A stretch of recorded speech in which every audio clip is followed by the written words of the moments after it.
The Book of Love. Who wrote the Book of Love? Cartea Dragostei. Cine a scris Cartea Dragostei? Yes.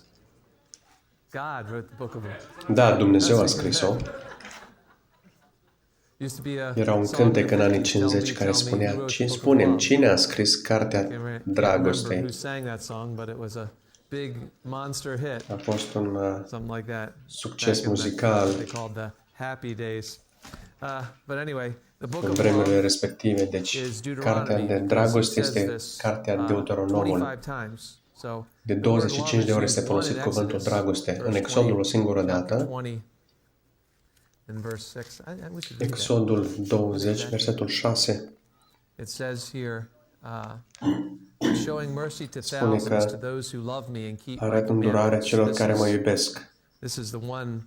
He says love În twice in Leviticus, Leviticus. în Levitic and that's este de as două it, ori cuvântul dragoste, relates to atunci când se referă la loving our faptul că neighbors să-ți and iubești loving God with vecinul all sau our heart, loving our aproapele și să-L neighbors as iubești pe Dumnezeu ourselves, ca pe tine and the însuți strangers who dwell among us. și să iubești So that's străinul care the two locuiește things în there, mijlocul 19, vostru. 18, and 34.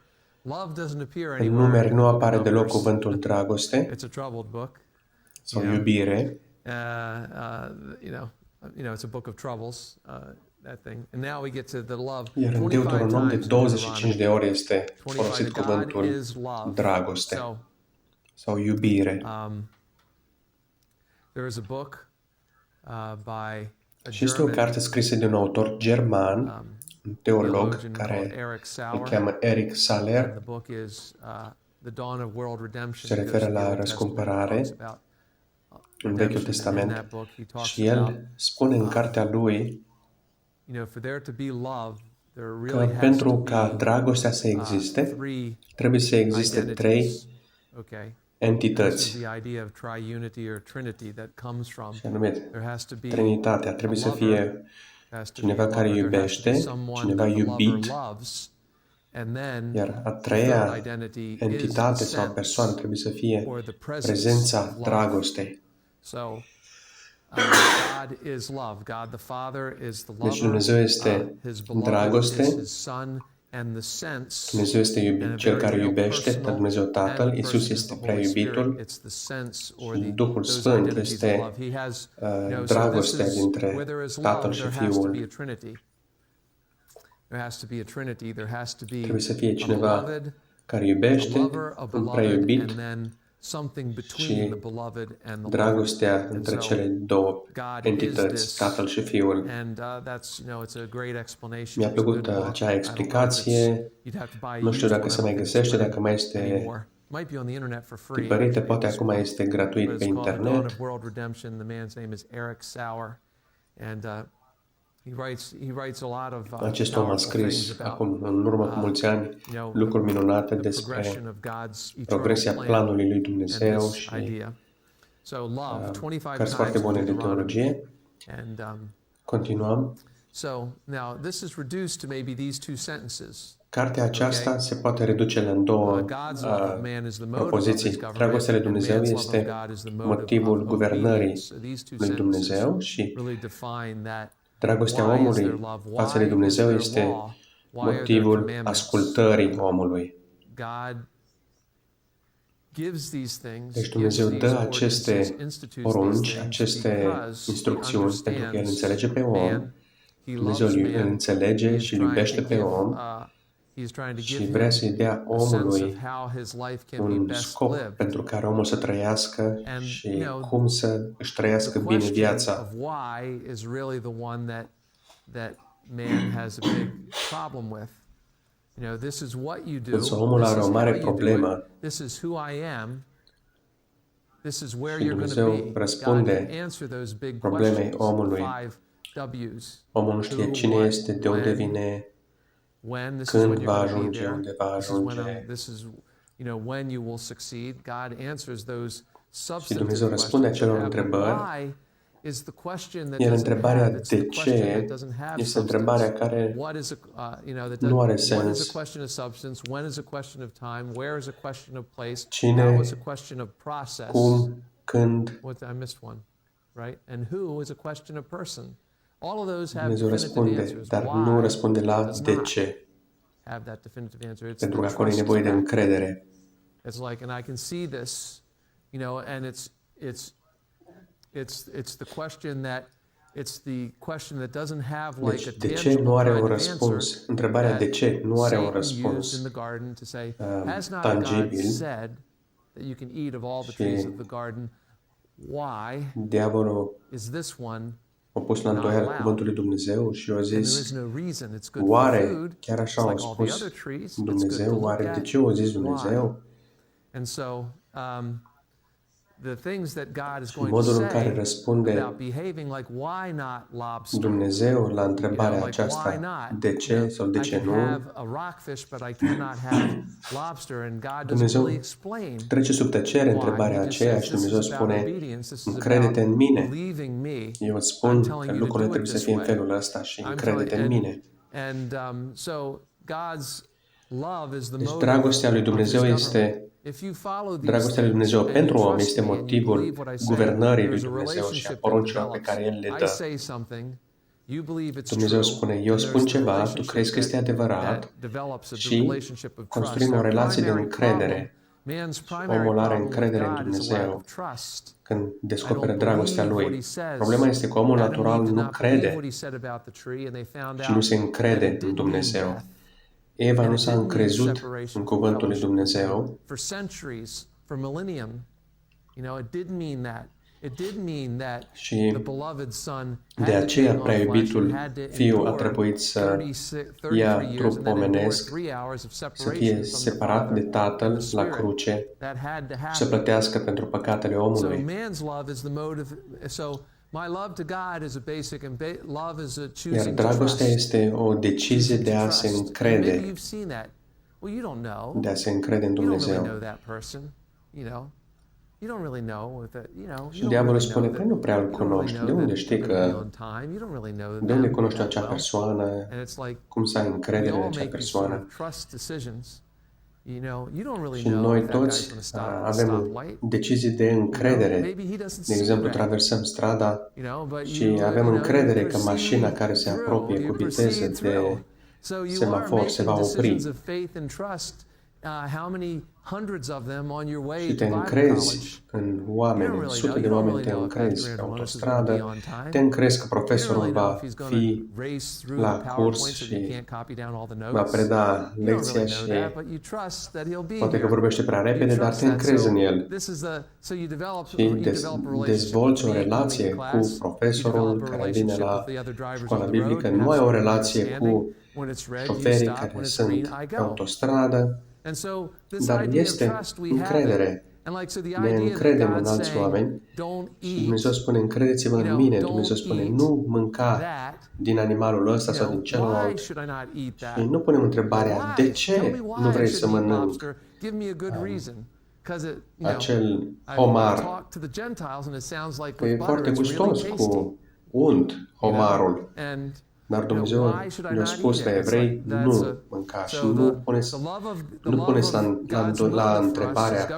la întrebare cuvântul său, nu spunem de ce, ci ne încredem. Communicate that to ourselves, our hearts and minds, then we develop trust, and then that leads to obedience. So God is love, man needs law. Și iată aici o progresie logică cu privire la această carte. Dumnezeu este dragoste, omul are nevoie de o lege, Dumnezeu, dragostea lui, oferă o lege, iar apoi noi îl iubim pe Dumnezeu pentru că El ne-a iubit întâi. 1 Ioan 4:19. Intersections such as Frankfurt Road and Sinclair Lane. And in love, God provides His law. He Deci Dumnezeu provides the structure. prevede în dragostea Lui o structură, aceea vrea să spună legea, o structură, niște principii. Și Dumnezeu spune, dacă încrezi în mine, dacă te încrezi în mine cu privire la ce spun, dacă ai încredere când îți spun ceva cu privire la acel pom, nu mânca din el și vei trăi.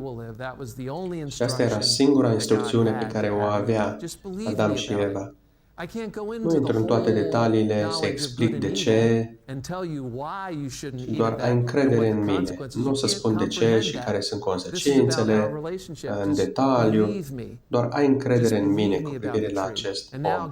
Și iarăși Dumnezeu le spune la acești oameni în deșert, sunteți milioane și vă veți continua să vă înmulțiți și eu am promis tatălui vostru Abraham și lui Isaac și lui Iacov, am făcut un legământ cu ei și am promis că veți fi ca stelele cerului și ca nisipul mării. Dar voi aveți nevoie de instrucțiuni și doar aveți încredere în mine. Și noi îl iubim pentru că El ne-a iubit întâi, El ne-a dat o structură, El a schematizat învățăturile sale și ni le-a dat și noi ne încredem în El pentru că El ne-a iubit. Și Dumnezeu spune, eu știu ce am creat și știu ce plan am cu voi și dacă aveți încredere cu privire la planul meu, vă veți apropia de mine și veți fi din ce în ce mai aproape de mine. Cu cât mai mult ai încredere într-o persoană, cu atât relația devine mai puternică. Auzi, iubește, adu-ți aminte. Deci auzim, apoi ne apropiem într-o relație de dragoste cu Dumnezeu și apoi ține minte sau ne încredem. Deuteronomul 10, începând cu versetul 12, And now, Israel, what does God require of you? Deci acum, Israele, ce cere Dumnezeu de la voi? Decât să te temi de Domnul Dumnezeul tău, să umbli în toate căile Lui, să iubești și să slujești Domnului Dumnezeului tău din toată inima ta și din tot sufletul tău, să păzești poruncile Domnului și legile Lui pe care ți le dau astăzi ca să fii fericit. Iată, ale Domnului Dumnezeului tău sunt cerurile și cerurile cerurilor, pământul și tot ce cuprinde el. Și numai de părinții tăi s-a lipit Domnul ca să iubească. Și după ei, pe sămânța lor, pe voi v-a ales El dintre toate popoarele, cum vedeți azi, să vă tăiați, dar inima împrejur și să nu vă mai înțepeniți gâtul. Deci aici Dumnezeu arată că e vorba de inimă. Scoateți acel acoperământ tare care blochează inimile. Deci Domnul Dumnezeul vostru este Dumnezeul Dumnezeilor, Domnul Domnilor, Dumnezeul cel mare, puternic și înfricoșat, care nu caută la fața oamenilor și nu primește mită, care face dreptate orfanului și văduvei, care iubește pe străini și dă hrană și îmbrăcăminte. Să iubiți pe străini, căci voi ați fost străini în țara Egiptului, să te temi de Domnul Dumnezeul tău, să-i slujești, să te lipești de El și pe numele Lui să juri. El este slava ta, El este Dumnezeul tău, El a făcut în mijlocul tău aceste lucruri mari și grozave pe care ți le-au văzut ochii. Părinții tăi s-au coborât în Egipt în număr de 70 de inși. Acum Domnul Dumnezeul tău a făcut din tine o mulțime ca stelele cerului. De la versetul 12 până la versetul 22 din Deuteronomul 10. Și Moise aici vorbește despre inima lucrurilor și anume Dumnezeu spune, încredeți-vă în mine, aveți teamă de mine în sensul de respect. Și voi erați 70 de persoane acum vreo 400 de ani, iar acum sunteți ca stelele cerului. Așa de mulți sunteți și atât de departe v-a adus Dumnezeu. Capitolul 11 spune, dacă asculți poruncile mele, dacă slujești lui Dumnezeu, atunci El va da ploaia de care ai nevoie. Versetul 22. Dacă veți găsi toate aceste porunci pe care vi le dau și dacă le veți împlini, dacă veți iubi pe Domnul Dumnezeul vostru, veți umbla în toate căile și vă veți aminti de El. Domnul va izgoni dinaintea voastră pe toate aceste neamuri și vă veți face stăpâni pe toate aceste neamuri. Și apoi El spune să nu vă ascultați pe acei profeți falși care caută să vă facă să vă alipiți de ei. Deci dacă cineva care vine cu vise false și spune haideți să ascultăm alți Dumnezei, să nu-i ascultați. Deuteronomul 19 spune umblați întotdeauna în căile lui Dumnezeu datorită dragostei lui pentru voi.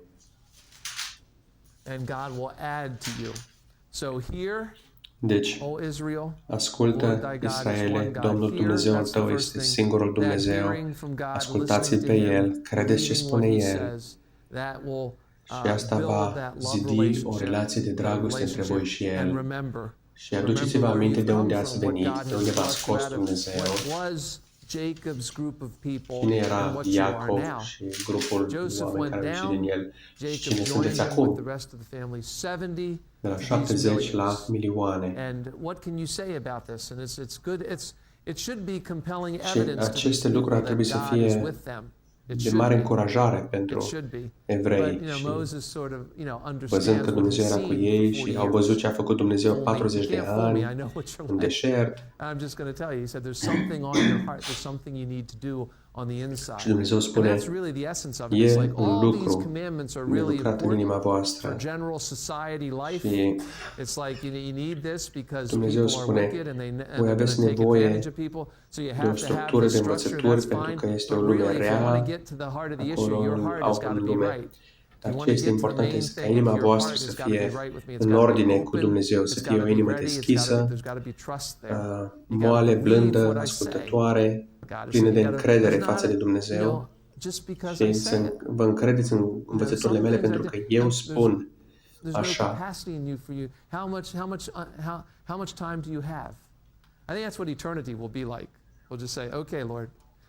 Și în veșnicie vom avea răspunsurile la întrebările de ce. În veșnicie vom spune, Doamne, acum avem timp. Acum ne poți răspunde. Și în veșnicie Dumnezeu ne va răspunde. Dar nu acum. Dumnezeu nu ne răspunde acum, ci ne încearcă ascultarea, încrederea. Deuteronomul 12 sunt o serie de instrucțiuni date aici.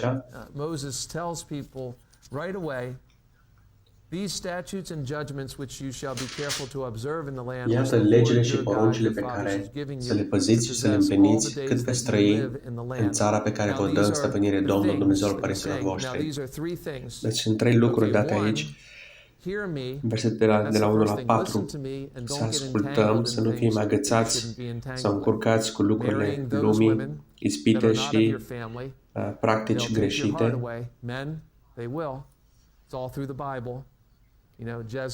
Duhul Izabelei în lume sau Samson care s-a încurcat cu Dalila și a ajuns cu un cap tuns, ras. Și când Dalila a strigat Duhul Domnului, au venit dușmanii și el a strigat Duhul Domnului și numai Dumnezeu se îndepărtase de el pentru că el a fost rebel. S-au agățat cu lucrurile lumii.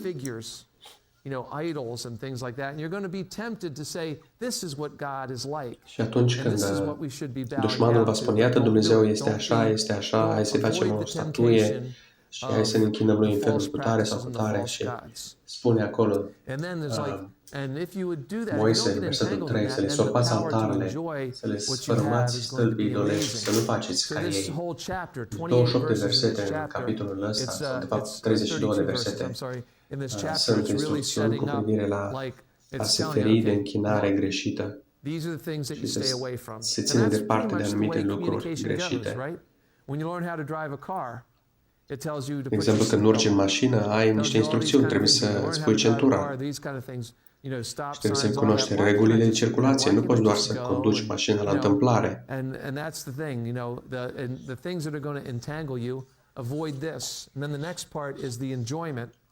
Apoi, de la versetele 5 la 19, sunt promisiuni de bucurie. Dacă împlinești aceste lucruri și asculți pe Dumnezeu, te vei bucura de siguranță, odihnă, binecuvântare datorită ascultării tale.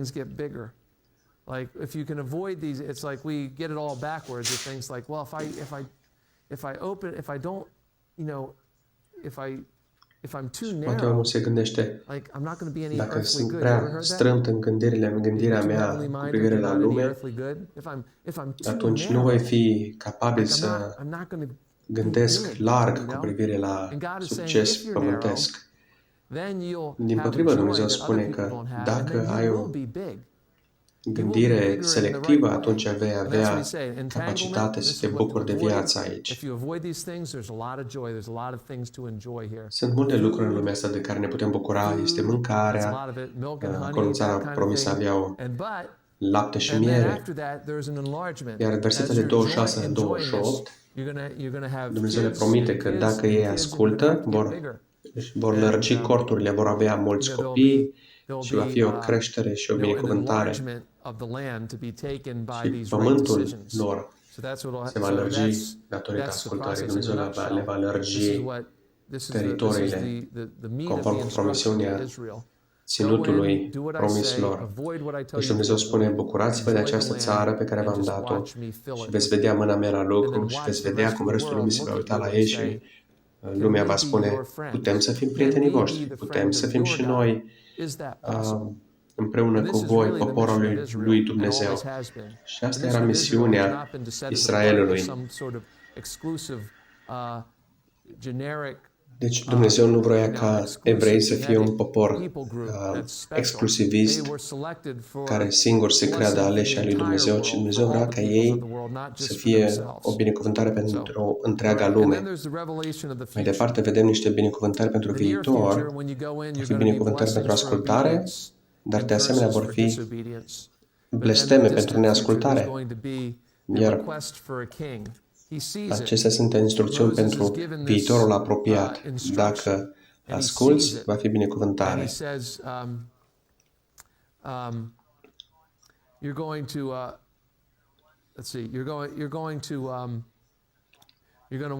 Iar apoi spune Moise, vei vedea alte națiuni care pare că sunt într-o situație mai bună decât voi și veți dori să aveți un rege ca și ei. Atunci, dacă cereți un rege, veți fi împărțiați în întreaga lume, dar vă veți întoarce la un moment dat înapoi în țara voastră. Deci veți avea această țară, dar veți avea probleme în acea țară, vă veți încurca cu lucrurile astea în lumi, idolatrie. Moise știa că ei vor face decizii greșite, că regii lor vor fi într-un anumit fel și se vor îndepărta de Domnul și din cauza aceasta și a păcatului națiunii vor fi sclavi altor popoare. Și poate unii vor zice, da, iarba e mai verde în partea cealaltă, în țara cealaltă. De ce nu putem să avem și noi așa ceva? Dacă noi am avea un rege, am avea și noi iarbă verde. Și în felul ăsta vor gândi Israelul la un moment dat și Moise anunță lucrul ăsta, știa că se va întâmpla așa, cunoscându-le inimile. Și aici vedem o serie de lecții, învățături pe care le dă Moise cu privire la națiune, iar în capitolul 30 el spune când se vor întâmpla toate aceste lucruri, binecuvântarea și blestemul pe care le pun înaintea ta, dacă le vei pune la inimă în mijlocul tuturor neamurilor între care te va risipi Domnul Dumnezeul tău, dacă te vei întoarce la Domnul Dumnezeul tău și dacă vei asculta de glasul Lui din toată inima ta și din tot sufletul tău, tu și copiii tăi, potrivit cu tot ce-ți poruncesc azi, atunci Domnul Dumnezeul tău te va duce înapoi pe tine, robii tăi, și va avea milă de tine, te va strânge iarăși din mijlocul tuturor popoarelor la care te va împrăștia Domnul Dumnezeul tău. Domnul Dumnezeul tău te va duce în țara pe care o stăpâneau părinții tăi și o vei stăpâni. Îți va face bine și te va înmulți mai mult decât pe părinții tăi. Domnul Dumnezeul tău îți va tăia împrejur inima și inima ta și inima seminției tale și vei iubi pe Domnul Dumnezeul tău din toată inima ta și din tot sufletul tău ca să trăiești. Deci aici vedem dragostea lui Dumnezeu demonstrată prin faptul că Dumnezeu, care iubea acest popor, nu îl abandona, nu îl va abandona. Deci Dumnezeu va avea un plan să restaureze și să aducă înapoi poporul în părtășie cu El. Și când oamenii se supere pe Dumnezeu datorită unor consecințe ale deciziilor lor rele, noi le arătăm cartea și le spunem, iată ce spune Dumnezeu. Așa sunt lucrurile. Problema nu este ce a spus Dumnezeu. Problema este că eu nu am încredere în ceea ce a spus Dumnezeu și Dumnezeu permite consecințe în viețile noastre. Când spune acolo că Faraon și-a împietrit inima și apoi spune că Dumnezeu i-a împietrit inima, Dumnezeu a permis consecințe asupra lui Faraon. Cu cât Faraon s-a împietrit tot mai mult, Dumnezeu a permis ca Faraon să rămână în împietrire. Dumnezeu vrea să restaureze națiunea, am văzut Deuteronom 30 de la 1 la 6, iar mai departe, versetele 19-20 spune, pun înaintea ta viața și moartea, binecuvântarea și blestemul. Alege viața ca să trăiești tu și sămânța ta. Versetul 20. Dumnezeu te va binecuvânta în țara pe care a jurat Domnul că o va da părinților tăi. Deci vedem aici instrucțiuni. Dumnezeu spune dacă veți asculta, veți fi binecuvântați dacă veți asculta. Ți-am pus înainte viața și moartea, versetul 9. Choose life that both you and your descendants may live, that you may love the Lord your God, iubind pe Domnul Dumnezeul tău, ascultând de glasul Lui și lipindu-te de El, versetul 20, căci de aceasta atârnă viața ta și lungimea zilelor tale. Și numai așa vei putea locui în țara pe care a jurat Domnul că o va da părinților tăi, lui Avram, Isaac și Iacov. Deci Dumnezeu spune, iată, asta am spus eu, iată ce vei face și iată binecuvântările pe care le vei avea. Dacă nu asculți, vei avea consecințe. Deci asta spune Dumnezeu acolo pentru toate acele promisiuni. Și la final vedem o cântare. At the very end, Moses is going to sing this song.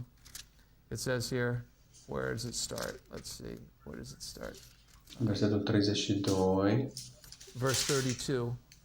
Moses begins to sing this song, and it's capitolul interesting the way he 32, starts cântarea lui this song. Moise. Moses Deci isn't nu going uitați, in. Moise nu intră Moses în isn't țara going promisă. into the El era liderul, el avea o relație cu Dumnezeu, Dumnezeu i-a spus ce să facă, i-a dat instrucțiuni și el nu a ascultat. El a lovit stânca de 2 ori în loc să-i vorbească. Și Moise nu a onorat pe Dumnezeu și a avut o consecință. Nu a putut să intre în țara promisă. So the leader is always under to think that, like, okay, well, Moses had a really good deal, but when Când Moise a ieșit din ordinea stepped out of the pe order care that Dumnezeu God i-a had given dat-o, him, sau God put him under the ordinele consequence also. care He li did le-a not dat, give me glory there. iată, a suferit People thought your consecințe. stick was a magical El se stick. încredea în You smack the rock, în and that was not giving. I said to speak to the rock. bățul lui Spoke de to the rock, and păstor, the ca water și would cum ar have fi come un out. băț Everything would be magic și fine. a poruncit But el să Moses iasă was apele în prevented stâncă from când el going trebuia in. să And we don't vorbească see stâncii Moses conform again until instrucțiunii lui Dumnezeu. Matthew 17:3. Și Mount of la Transfiguration. muntele Transfigurării sau schimbării la față vedem că pe munte acolo împreună cu Iisus apare Moise și Ilie. Deci Moise a văzut în cele din urmă țara promisă. În mod fizic a fost în țara promisă câteva mii de ani mai târziu. Deci nu a intrat el în țara promisă, ci Iosua a intrat. Years later, decades later, centuries later, thousands of Deci years later, Matei Matthew 17:3, 17:3, Moses does pe come muntele in schimbării la to this față. mount with Jesus, talking about what's going to happen to Deci Jesus. după această cântare nu mai vedem pe Moise. Și iată cum începe cântarea lui, capitolul 32, versetul 1. Luați aminte cerul și voi vorbi. Acesta este un mesaj pentru toată lumea, pentru întregul pământ. Ascultă pământul cuvintele gurii mele, ca ploaia să curgă în văzăturile mele, ca roa să cadă cuvântul meu, ca ploaia repede pe verdeață, ca picăturile de ploaie pe iarbă. E ca și cum Moise spune, ascultați, nu vreau să fiți lăsați pe din afară. Ascultați-L pe Dumnezeu. Și Moise, ca și cum acum aici spune, eu nu voi intra în țara promisă împreună cu voi. Și Dumnezeu mi-a spus, gata, nu mai vorbi despre lucrul ăsta, despre intrarea în țara promisă. Nu vei intra. Dumnezeu nu a fost sentimental cu Moise. Și Moise le-a spus la oameni, ascultați, m-am răzvrătit sau n-am ascultat pe Dumnezeu din cauza voastră, că voi m-ați stârnit. Și v-am adus cuvintele lui Dumnezeu și cuvântul pe care Dumnezeu mi l-a spus, nu l-am împlinit cum trebuia și m-a costat asta. Și Moise le spune, ascultați-L pe Dumnezeu. Pare un lucru mic pentru voi că nu intru în țara promisă, dar am fost 40 de ani cu voi aici în deșert și acum nu mai continui cu voi, nu mai merg cu voi mai departe. Voi muri aici, eu voi fi mormântat aici, dar voi veți continua. Și vă încurajez să credeți în Dumnezeu, să-L ascultați pe El, pentru că eu știu că este important. Moise știa despre ce vorbește. Și dacă nu-L ascultăm pe Dumnezeu, sunt consecințe. Și eu am consecința mea, a spus Moise, și nu vreau ca și voi să aveți consecințe ale neascultării.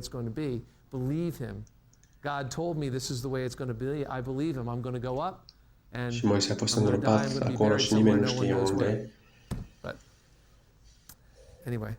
Și este aici un desen Petru, Ioan și Iacov și sunt acolo pe muntele schimbării la față și este Iisus împreună cu Moise și Ilie.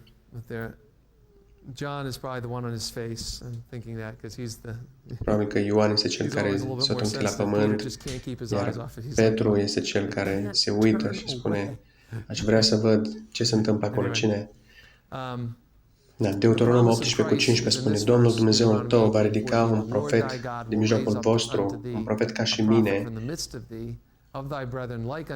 pe el să-l ascultați. Iar aceasta este o promisiune a întrupării lui Iisus. Și Moise spune să ascultați de acest profet. Dacă nu-l ascultați pe el, vor fi iarăși consecințe grave.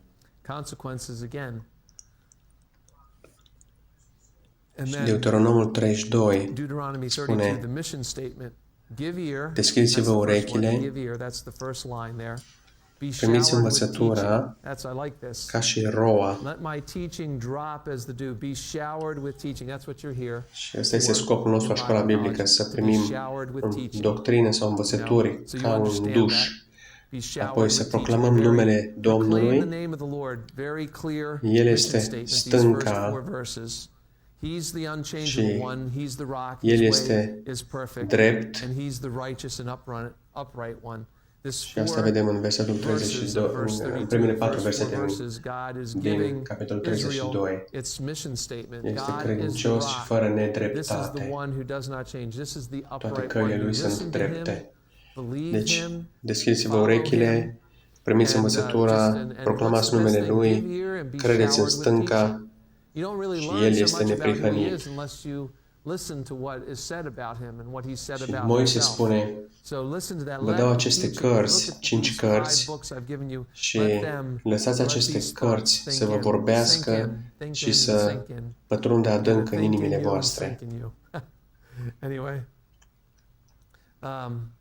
What was the last part? Okay. Sorry. All right. Și aici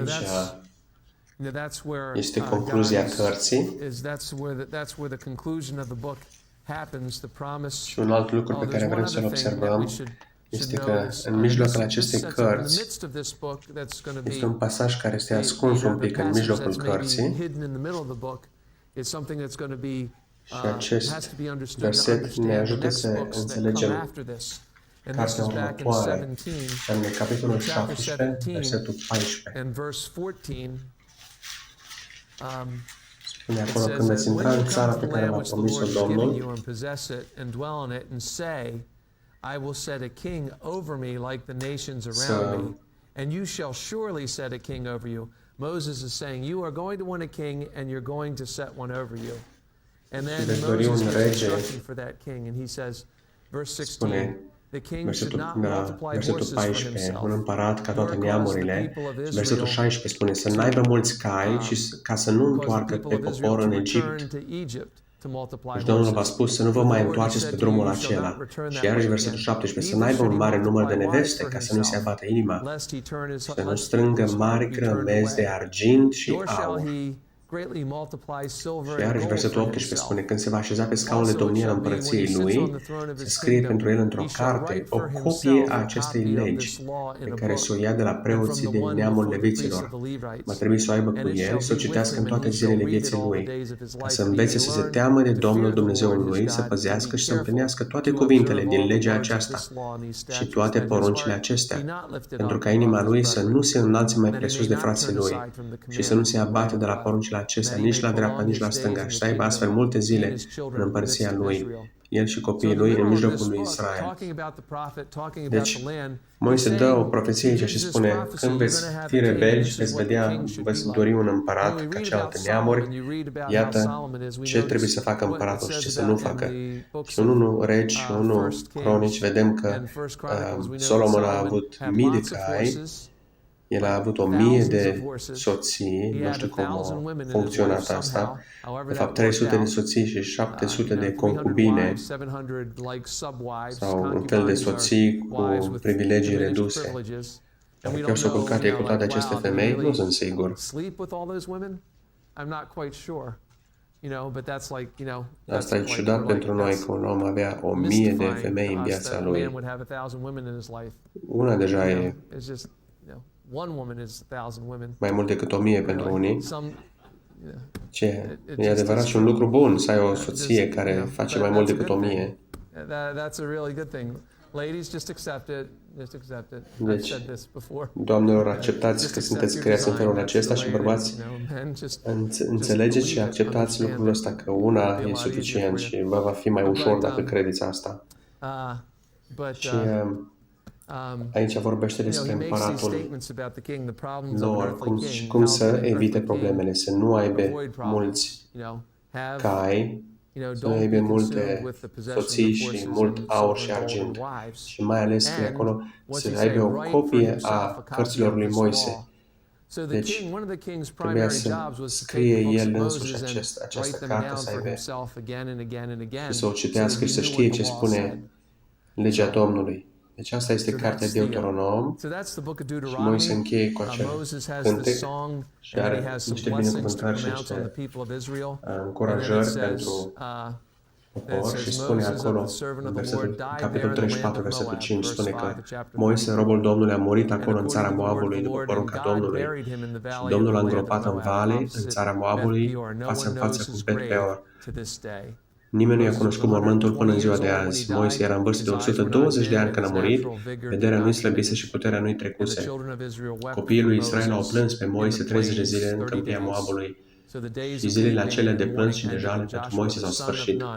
Iosua, fiul lui Nun, era plin de Duhul înțelepciunii căci Moise își pusese mâinile peste el. Copiii lui Israel au ascultat de el și au făcut potrivit cu poruncile pe care le dăduse lui Moise, Domnul. În Israel nu s-a mai ridicat proroc ca Moise, pe care Domnul să-l fi cunoscut față în față. Niciunul nu poate fi pus alături de el.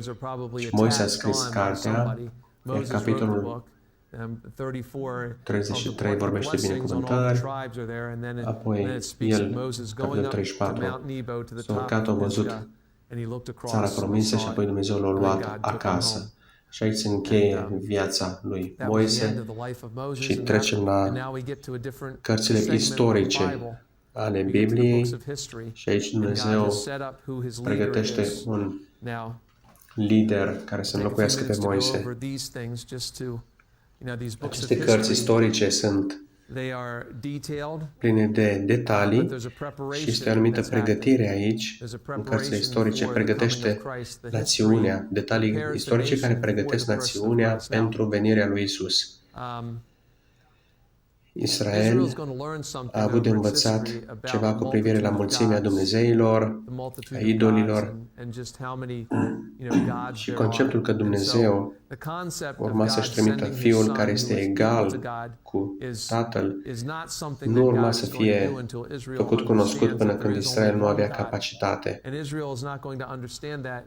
Israel nu a învățat lucrurile în felul ușor, ci într-un fel dificil, pentru că nu au distrus idolii, s-au căsătorit cu femei străine, s-au închinat la idoli și nu au crezut ce spunea Dumnezeu, așa că Dumnezeu ia mai mult timp să explice cine este El și întâi i-a învățat că Dumnezeu este unul singur.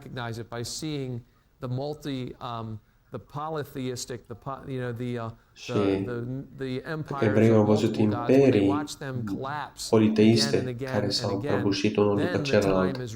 Iar după aceea vine Iisus, vine vremea ca Iisus să vină și conceptul că Dumnezeu este Tată, Fiu și Duh Sfânt. Pentru Israel era o problemă și încă și în ziua de astăzi sunt mulți oameni care nu înțeleg faptul că Tatăl, Fiul și Duhul Sfânt sunt unul și totuși sunt trei persoane diferite. Și lor li se pare că asta este politeism. Iar musulmanii spun asta despre creștini, că noi suntem politeiști, iar ei sunt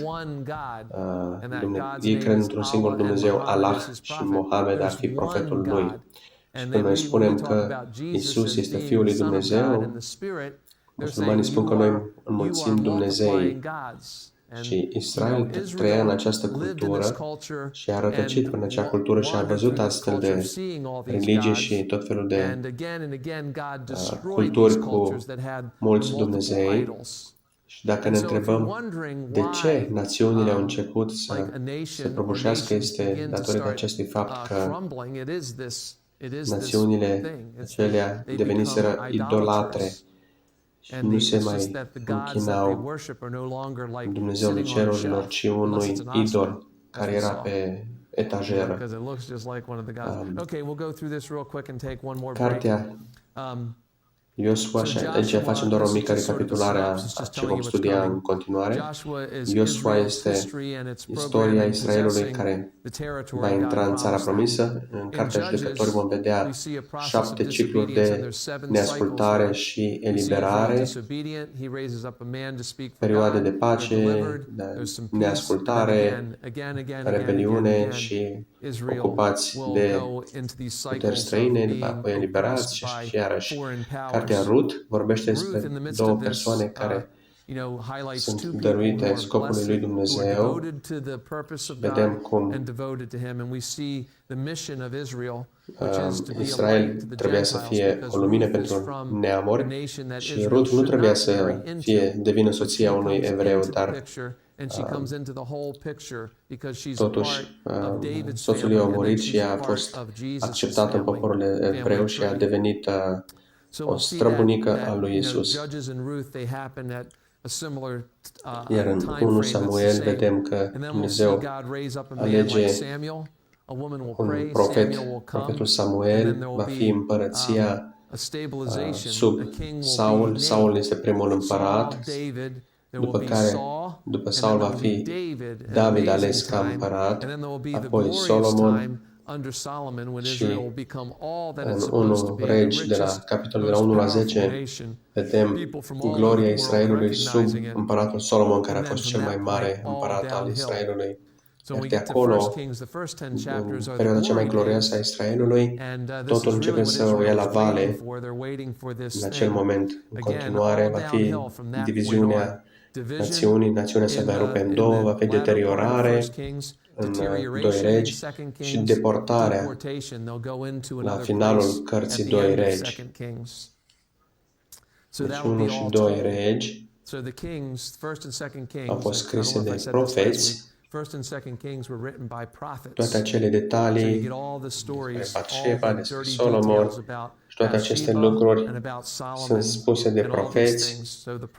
Apoi continuăm mai departe cu pregătirea pentru venirea lui Isus, unde preoții vor prezenta detaliile interioare de la templu și 1 și 2 Cronici au fost scrise de preoți. Vedem că templul a fost construit de Solomon, Iar apoi Solomon templul va fi distrus, Ierusalimul distrus și evreii duși captivi. Apoi Ezra, Neemia, vedem cum se restaurează templul și reconstruirea națiunii, iar în cartea Estera vorbește despre întoarcerea vreo 3% dintre oamenii care se întorc din Babilon se întorc în Israel, în țara promisă.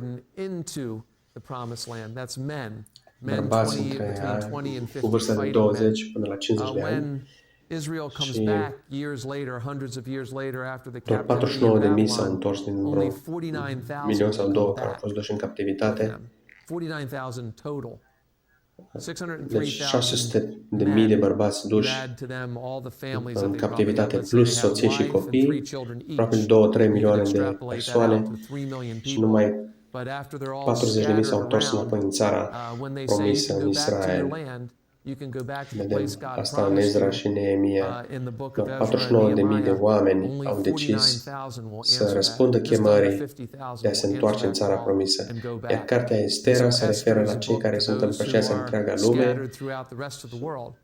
Vedem acolo că Dumnezeu îi protejează ca cei oameni, chiar dacă nu s-au întors în țara promisă, în Israel. Și asta este doar o vedere pe scurt a cărților pe care le vom studia săptămâna următoare. Chiar după pauză vom vorbi despre cartea Iosua și vom vedea și 1-2 Regi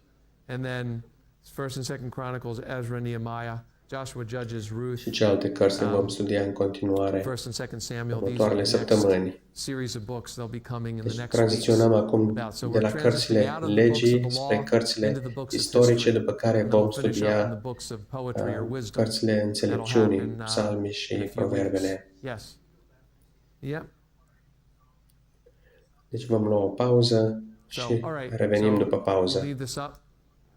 And you can take a break for 10 minutes and we'll come back and talk about the book of Joshua a little bit.